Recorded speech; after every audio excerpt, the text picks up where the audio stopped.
हे दोस्तों, इंडिया के पास एक ऐसा स्ट्रॉन्ग पॉइंट और एडवांटेज है जो दूसरा किसी कंट्री के पास नहीं है। वो है हमारा यूथ पॉपुलेशन, जो कि चाइना से भी ज्यादा है। एक कंट्री की सक्सेस उसकी यूथ पर डिपेंड होती है और हमारे जैसा डेस्परेट फॉर सक्सेस यूथ और किसी कंट्री में नहीं है। तो इस हिसाब से बहुत अच्छे चांसेस होने चाहिए कि हम दुनिया की हर फील्ड में नंबर 1 पे या एटलीस्ट उसके आसपास हो, बट ऐसा है नहीं। आज हम बहुत सी कंट्रीज से बहुत पीछे हैं। ओलंपिक्स की ही बात ले ले तो हमने अभी तक बस 2 मेडल्स जीते हैं। अराउंड 1.3 बिलियन पॉपुलेशन होने के बाद भी हम में से बस कुछ गिने चुने लोग ही अलग अलग फील्ड में वर्ल्ड वाइड अपना नाम बना पाते हैं। इसका रीजन पता है क्यों? गवर्नमेंट। अभी जितने भी लोगों के दिमाग में ये रीजन आया, उन लोगों को अपनी सोच बदलने की खास जरूरत है। हमारी जिन 2 चैंपियंस लड़कियों ने मेडल जीते, क्या उनके लिए गवर्नमेंट सेम नहीं थी? और जितने इंडियंस ने पहले से अभी तक मेडल्स जीते हैं, क्या उनके लिए गवर्नमेंट बहुत अच्छी थी? रियलिटी यह है कि हर इंसान के पास सिचुएशन से डील करने के लिए 2 ऑप्शंस होते हैं। पहला, प्ले द ब्लेम गेम। अपनी सिचुएशन के लिए किसी और को ब्लेम कर दो, यूजुअली गवर्नमेंट को। और दूसरा ऑप्शन, चीजों की रिस्पॉन्सिबिलिटी खुद अपने ऊपर लो और फिर उन चीजों को सही करो। अब हम इंडियंस और ज्यादातर लोग क्या चूज करते हैं? ऑब्वियसली पहला ऑप्शन। क्यों? क्योंकि ब्लेम करना सबसे इजी है, इसमें ताकत मेहनत नहीं लगती, बस बोलना होता है और बात खत्म। हमारी ये इतनी गंदी आदत बन चुकी है कि हम हर छोटी बड़ी चीज के लिए दूसरों को ब्लेम करते हैं। एग्जाम्पल, किसी फेल हुए स्टूडेंट से पूछो कि वो फेल क्यों हुआ, तो वो आपको बोलेगा, अरे वो डैश टीचर ने चीट करते हुए पकड़ ली यार, इसीलिए फेल हो गया। सिटिंग अरेंजमेंट फर्स्ट बेंच में मिल गई, इसीलिए फेल हो गया। वो ये कभी नहीं बोलेगा कि मैंने मेहनत से पढ़ाई नहीं की, इसीलिए फेल हुआ। वैसे ही हम भी हर चीज के लिए दूसरों को और गवर्नमेंट को ब्लेम करने लगे हैं। देखो, मैं ये नहीं बोल रहा हमारी गवर्नमेंट बहुत अच्छी है, पर कब तक हम गवर्नमेंट को ब्लेम करते रहेंगे चीजों के लिए, और कब तक दूसरों से इसी तरह पीछे रहेंगे? अगर आप सक्सेसफुल लोगों की स्टोरीज पढ़ो तो आपको पता चलेगा ऐसे कितने सारे लोग होते हैं जिन्हें उनकी गवर्नमेंट क्या, उनकी सोसाइटी, उनके घर वाले तक उन्हें सपोर्ट नहीं करते, और ऐसे ही 100 अलग प्रॉब्लम्स को फेस करने के बाद भी वो लोग ने जीत के दिखाया है। और फिर ऐसे ही लोगों को दुनिया दिल से ज्यादा रिस्पेक्ट भी करती है, क्योंकि उन्होंने इजी ऑप्शन लेके किसी को ब्लेम करने पे फोकस नहीं किया, बल्कि उसे फेस करके मेहनत से सोल्यूशन निकाला और जीत के दिखाया। जिन्हें हम अपनी सिचुएशन के लिए ब्लेम करते हैं, एक्चुअल में वो मेन प्रॉब्लम नहीं है। जो सबसे बड़ी मेन प्रॉब्लम है वो है हमारी मेंटालिटी, और ये कि हम में से बहुत कम लोग वर्ल्ड क्लास प्रोफेशनल बन पाते हैं। बहुत कम लोग वो मास्टरी लेवल अचीव कर पाते हैं जो वर्ल्ड क्लास होता है। आज की तारीख में आप ऐसे कितने इंडियंस को जानते हो जिनका उनके काम के लिए पूरी दुनिया में नाम है? पॉपुलेशन के हिसाब से बहुत ही कम होंगे। हम दुनिया के सबसे ज्यादा डॉक्टर्स और इंजीनियर्स बनाते हैं। ये बात पहले मुझे प्राउड फील होने वाली लगती थी, पर अब मुझे समझ में आता है कि एक्चुअल में ये बात प्राउड होने वाली नहीं है। मैं आपको थोड़ी ही देर में बताऊंगा क्यों नहीं। अभी के लिए अगर आपको खुद को सक्सेसफुल बनना है और फिर देश को भी आगे बढ़ाना है, तो सबसे मेन चीज ये करो कि किसी भी बात के लिए दूसरों को ब्लेम करना बंद कर दो और खुद रिस्पॉन्सिबिलिटी लो चीजों को ठीक करने के लिए। बिकॉज जब तक आप ये सोचते हो कि चीजें गवर्नमेंट या दूसरों की वजह से हो रही है, ना कि आपके, तब तक आप उसको ठीक करने के लिए कुछ नहीं करोगे, क्योंकि आपको लगेगा मैं तो कुछ कर ही नहीं सकता इन चीजों को ठीक करने के लिए। पर जब आप अपने ऊपर लोगे रिस्पॉन्सिबिलिटी, तब आपको पता चलेगा कि आप एक्चुअल में क्या क्या कर सकते हो। और ट्रस्ट मी, आप अकेले ही बहुत कुछ कर सकते हो चीजों को बेटर करने के लिए। एक और चीज जो हमें आज से ही करनी चाहिए वो है स्टार्ट अचीविंग मास्टरी। कोई भी एक चीज में इतने अच्छे बनो, इतना ज्यादा नॉलेज और टैलेंट रखो जितना और किसी के पास ना हो। और मैं यहां बस डिग्री लेने की बात नहीं कर रहा। जब आप मास्टरी अचीव करने लगोगे तो आप इतने सक्सेसफुल बन जाओगे जितना आप कभी सोच भी नहीं सकते। अब मैं आपको कुछ प्रिंसिपल्स बताऊंगा जो करके आप मास्टरी अचीव कर सकते हो। Number 1, find your calling. बचपन से हमें वो चीजें करने के लिए फोर्स किया जाता है जो हमें पसंद नहीं।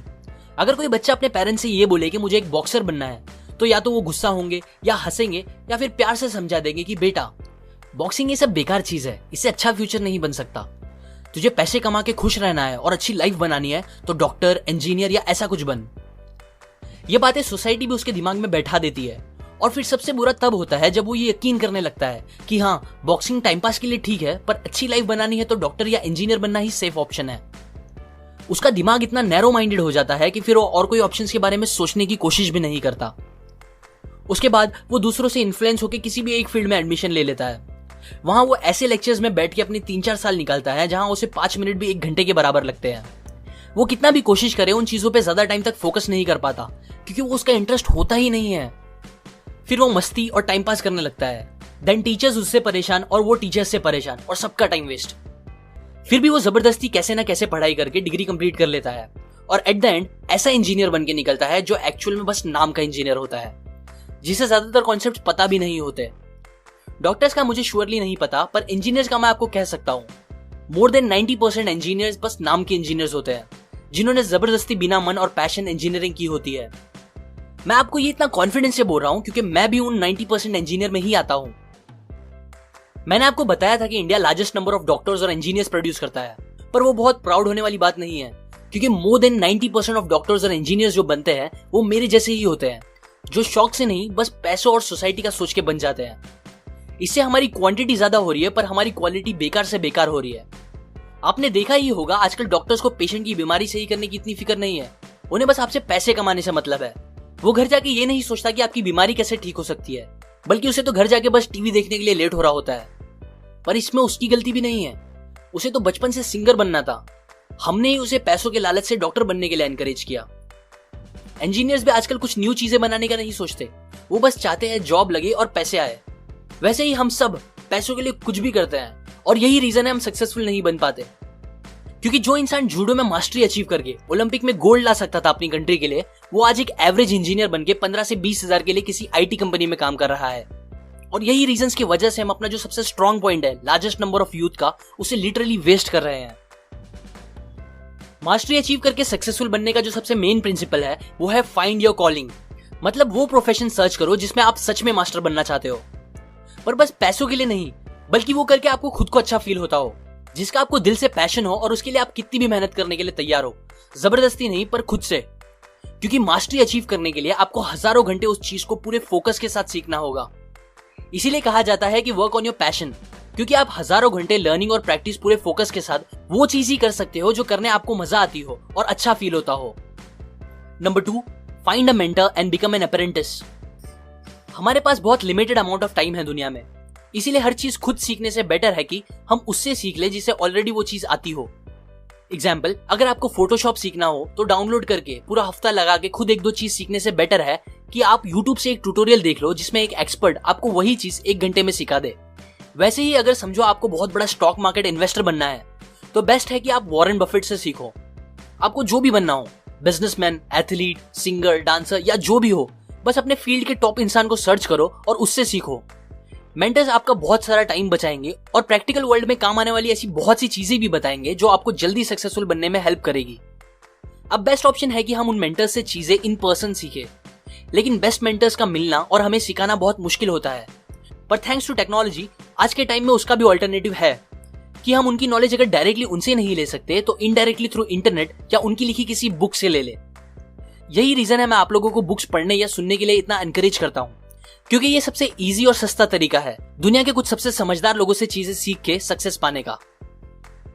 Number 3, 10,000 hours rule. मेंटर्स से सीखने के बाद अब जो बात आपको वर्ल्ड क्लास बनाएगी वो है प्रैक्टिस। एक स्टडी से पता चला है कि वर्ल्ड क्लास मास्टरी अचीव करने के लिए आपको एटलीस्ट 10,000 घंटे प्रैक्टिस करके अपनी स्किल को शार्प करना होगा। एग्जाम्पल, अगर आपको वर्ल्ड क्लास पियानो प्लेयर बनना है तो आपको एटलीस्ट 10,000 घंटे या उससे ज्यादा की प्रैक्टिस करनी होगी, और वो भी पूरे फोकस के साथ। और जब कंपटीशन की बात आती है तो एक सिंपल सा फैक्ट है कि हार्डवर्क बीट्स टैलेंट। अगर एक टैलेंटेड इंसान दिन में 3 घंटे प्रैक्टिस करता है और दूसरी तरफ एक अनटैलेंटेड इंसान हर दिन 6 घंटे प्रैक्टिस करता है, तो वो अनटैलेंटेड इंसान टैलेंटेड को कभी भी हरा देगा आराम से।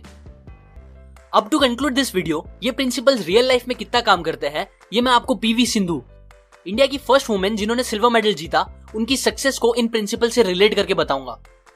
Number 1, find your calling. Sindhu ने एकदम यंग एज में ही अपना पैशन पता कर लिया था और डिसाइड कर लिया था कि वो बैडमिंटन में ही मास्टरी अचीव करेंगी। Number 2, find a mentor and become an apprentice.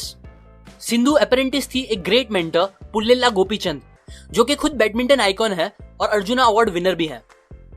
Number 3, 10,000 hours rule. Sindhu ने 8 साल की उम्र से ही प्रैक्टिस करना स्टार्ट कर दिया था और उन्होंने आराम से 10,000 घंटों से बहुत ज्यादा की प्रैक्टिस करी है।